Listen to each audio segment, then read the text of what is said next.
Hey friends, before we dive into today's journey through time, let me ask you something. Where were you in 1975? Maybe you were cruising down the highway in your Chevrolet, or perhaps you were serving our country overseas. Today, we're going to revisit some incredible music that's turning 50 years old in 2025. Can you believe it's been half a century? Let's explore these timeless classics together, and I'll share some stories that just might surprise you.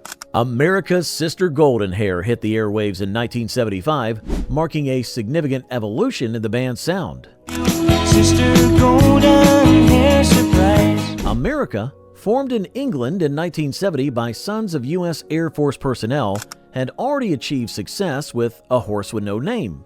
However, behind the scenes, tensions were brewing. The band's relationship with their original producer was deteriorating, leading them to make a controversial decision to work with George Martin, known as the Fifth Beatle. Today, surviving members Dewey Bunnell and Gary Beckley continue to tour, though minus Dan Peek, who left the band in 1977 and sadly passed away in 2011. The band's journey hasn't been without its struggles. They've faced criticism for changing their sound over the years, and some music critics have dismissed them as lightweight. However, their influence on modern folk rock is undeniable, and they've sold over 100 million records worldwide. Here's something you might not know. Sister Golden Hair was initially rejected by the band's label. They thought it was too different from their previous hits. George Martin fought for the song, convinced it would be a hit. He was right. It reached number 1 on the Billboard Hot 100, and Beckley later revealed that the lyrics were inspired by Jackson Browne's writing style, not about any specific person. Elton John's cover of Lucy in the Sky with Diamonds caused quite a stir when it was released. Originally a Beatles classic, Elton's version featured John Lennon himself on guitar, credited as Dr. Winston O'Boogie to avoid legal complications. The collaboration came during Elton's most controversial period. He was battling cocaine addiction and dealing with intense media scrutiny about his personal life. These days, Sir Elton John has retired from touring after his farewell tour, but his impact on music continues.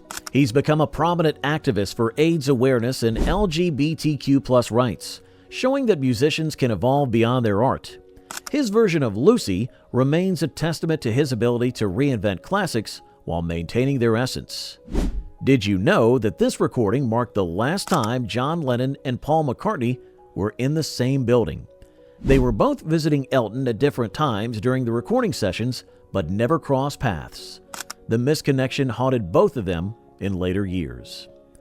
Don't keep these memories to yourself. Please, share your story in the comments below and share this video with your friends who may enjoy them as well. Hit that like button and subscribe to catch more trips down memory lane. Now, let's keep the music playing. Barry Manilow's Mandy changed everything for the Brooklyn-born singer. How happy you made me, oh man. Originally titled Brandy, Manalo had to change the name because Looking Glass had already released Brandy, You're a Fine Girl. Before this hit, Manalo was working as Bette Midler's pianist and musical director, making jingles for companies like McDonald's and Band-Aid. Some industry insiders tried to discourage him from recording it, claiming his voice wasn't commercial enough. At 80 years old, Manalo continues to perform in Las Vegas, proving age is just a number. He sold more than 85 million records worldwide, yet early in his career, critics labeled him as a manufactured pop star. Their dismissal only fueled his determination to succeed.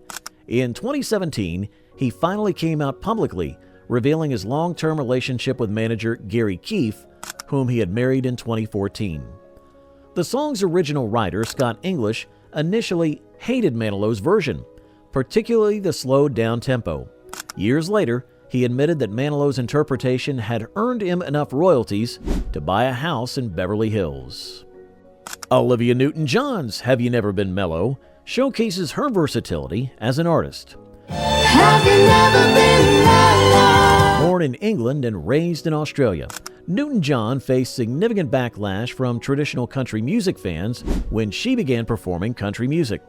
Some Nashville purists accused her of being an outsider, trying to capitalize on the genre despite her genuine love for country music.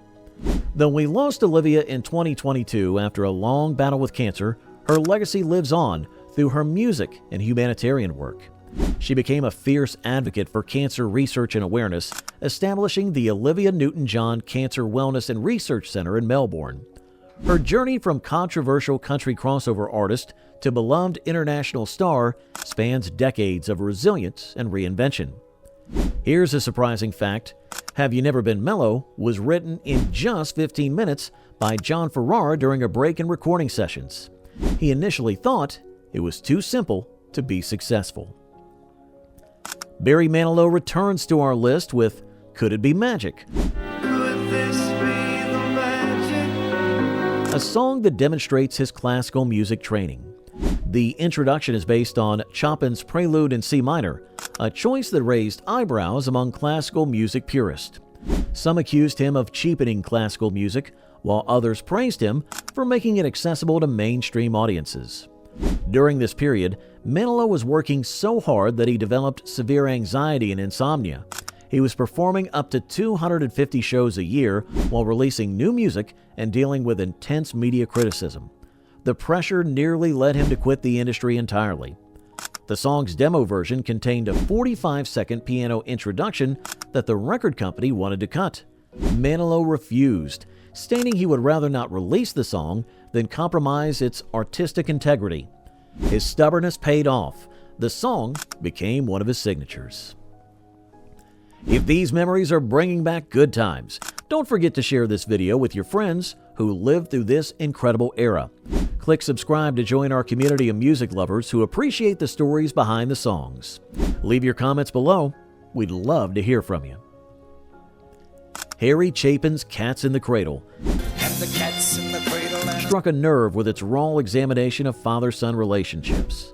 Chapin, known for his storytelling abilities, faced criticism for being too direct and making listeners uncomfortable with its message. The song was actually based on a poem written by his wife about her first husband's relationship with his father, adding a layer of complexity to its creation. Before his tragic death in 1981, Chapin was known as much for his humanitarian work as his music. He donated about 1/3 of his paid concerts to charitable causes and was instrumental in creating the Presidential Commission on World Hunger. His commitment to fighting hunger sometimes overshadowed his musical career, leading to tensions with his record label. The song gained renewed attention in 2011 when NASCAR driver Kevin Harvick used it in a commercial. Chapin's widow revealed that Harry himself was often away from their children due to touring, making the song's message particularly poignant. Michael Martin Murphey's Wildfire emerged during a period when supernatural themes in music were often dismissed as gimmicky. The song, about a ghost horse and its deceased owner, was inspired by a dream Murphy's grandfather told him about. Some radio stations initially refused to play it, considering it too dark and unusual. Today, Murphy continues to be an advocate for Western culture and conservation.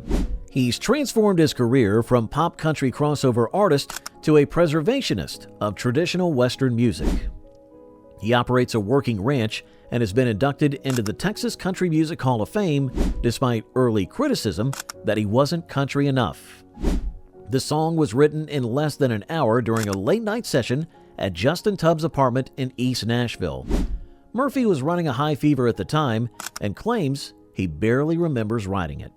Jesse Coulter's I'm Not Lisa challenged the male-dominated country music scene of the 1970s.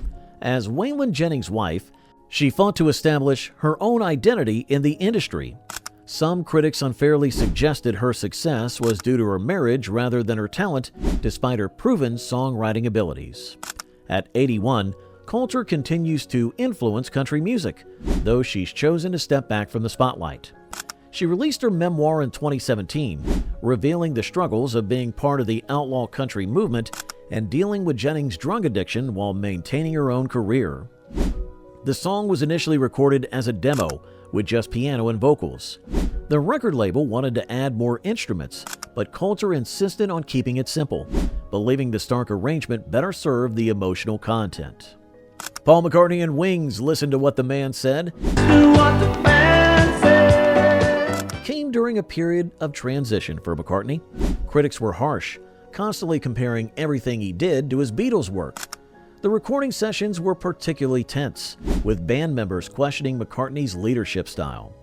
Wings would eventually dissolve in 1981, but McCartney's career continued to soar. Despite facing criticism for being too commercial, he's maintained his position as one of music's most successful innovators. At 82, he continues to perform and record, showing no signs of slowing down. The saxophone solo on this track was performed by Tom Scott, who arrived at the session by chance. The band had tried multiple saxophone players, but weren't satisfied until Scott walked in, recorded 2 takes, and created the perfect solo. 10 cc's, I'm Not in Love. I'm not in love. Almost didn't make it onto their album.